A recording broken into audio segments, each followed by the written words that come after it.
Hello hello, bienvenue dans Famille et Voyage, le podcast.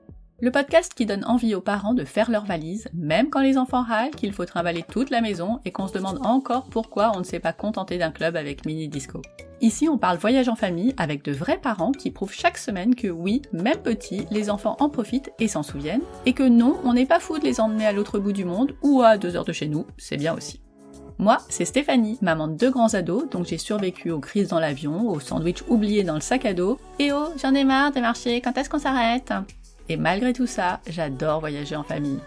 Tout le mois d'août, je vous propose une série spéciale été. Un épisode par jour, rien que ça, basé sur mes articles du blog Famille et Voyage, avec un petit coup de pouce de l'IA grâce à LM Notebook. Oui, même les robots aiment les vacances en famille. Cette semaine, on continue le voyage en Polynésie, Tahiti, Moorea, Wainé, Bora Bora et même Rangiroa pour vous donner un bon shoot de lagons turquoise et de poissons au lait de coco. En bonus, je vous partage mon article le plus lu du blog Londres avec des ados et spoiler, y a pas que du shopping. Alors si ça vous plaît, abonnez-vous sur Apple Podcast, Spotify ou votre appli préférée et parlez-en autour de vous, à votre cousine, votre voisine ou ce pote qui pense qu'avec des enfants, on peut plus rien faire. Un grand merci à tous ceux qui le font, vraiment ça aide le podcast à grandir et à faire voyager encore plus de familles. Allez, c'est parti pour l'épisode du jour.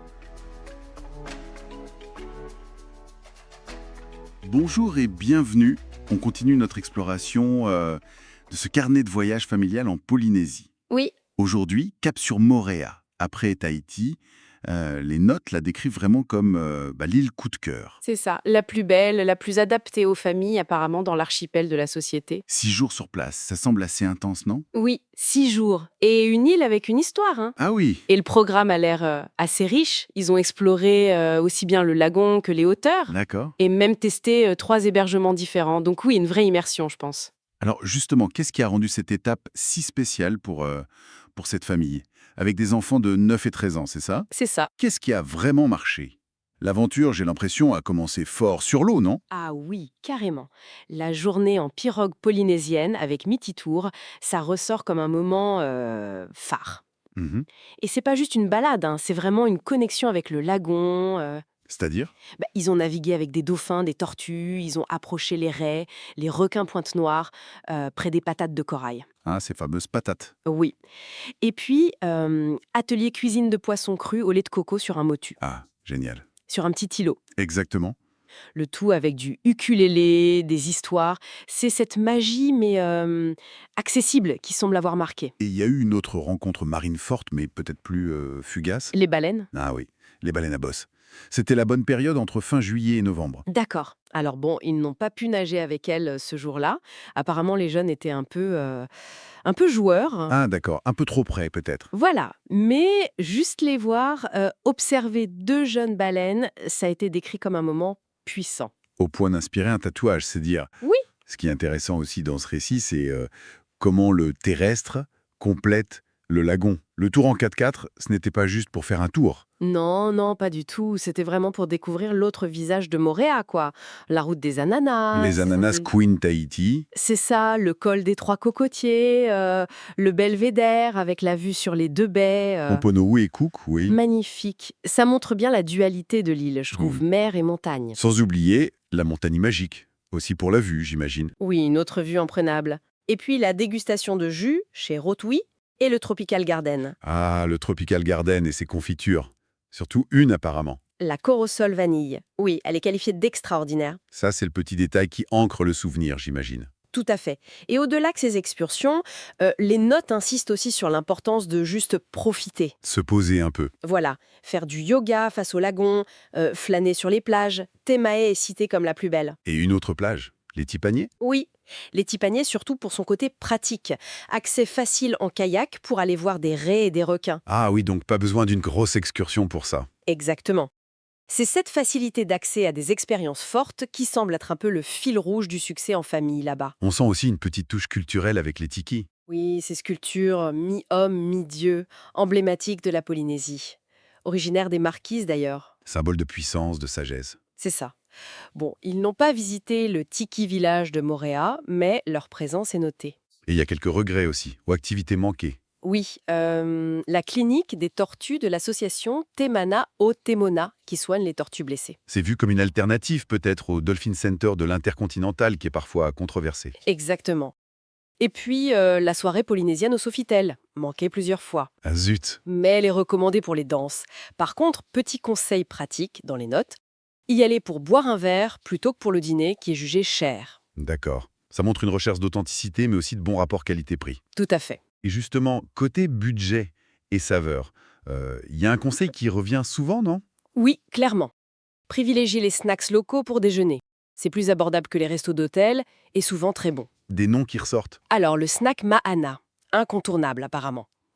Mais réservation indispensable, hein. D'accord, très prisé. Et les Tipaniers, le restaurant de l'hôtel, sur la plage. Plébiscité aussi, réservation conseillée également. Et à l'inverse, une adresse déconseillée? Oui, le Moorea Beach Café, jugé trop cher pour ce que c'est. Bon à savoir. Et le poisson, j'imagine qu'ils en ont mangé souvent. Ah bah oui, ça semble être le fil rouge culinaire du séjour. Cette variété, on la retrouve aussi dans les hébergements, non? 3 types très différents. Oui, c'est intéressant. D'abord, l'hôtel KVK, le plus ancien, avec vue sur la baie de Cook. Le ponton a été apprécié des enfants, apparemment. Ensuite, le phare Edith. Un phare traditionnel dans le sud-ouest, calme absolu, accès direct au lagon, kayak, l'ambiance comme à la maison. Plutôt sympa. Et le troisième? Le village Temanoa, plus dans les terres celui-là. Éco-responsable, avec piscine et vue sur la montagne. 3 expériences bien distinctes donc. Voilà, 3 facettes de l'accueil polynésien. Les tipaniers sont aussi mentionnés, même s'ils étaient complets, pour leur bon emplacement. Et pour les souvenirs à ramener, à part les photos et le tatouage. La fameuse confiture Corosol vanille du Tropical Garden revient. Forcément. Le classique t-shirt Inano, la bière locale. Ou alors une perle noire. Ah oui, la perle de Tahiti, une adresse recommandée. Oui, Perle Essence, tenue par un Français expatrié qui partage bien l'histoire des perles. Et pour finir, quelques conseils pratiques essentiels? Oui, 2 qui ressortent. Louer une voiture. C'est utile pour explorer l'île en toute liberté. Albert Transport est cité. Logique. Et le deuxième? Indispensable. Hmm. Chaussures d'eau et masque tubas. Pour le lagon, c'est la base. C'est clair.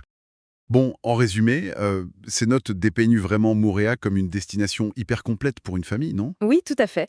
Un équilibre réussi entre aventure accessible, beauté naturelle spectaculaire, mer et montagne, détente et ses petites touches culturelles. Ça explique sans doute pourquoi c'est l'île favorite de ce voyage pour eux. Oui, je pense. C'est une île qui arrive à concentrer beaucoup d'expériences à fort impact sur un territoire pas si grand, donc ça minimise les contraintes de déplacement tout en maximisant l'émerveillement. Pour les parents comme pour les enfants. Exactement. Une alchimie qui marque, visiblement. Eh bien, ça donne envie.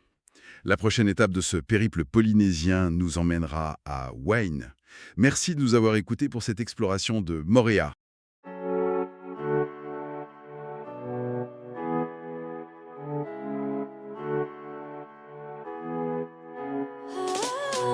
Voilà, merci d'avoir écouté jusqu'au bout. Si vous avez envie de retrouver toutes les infos de cet épisode, c'est simple, rendez-vous sur familleetvoyage.com.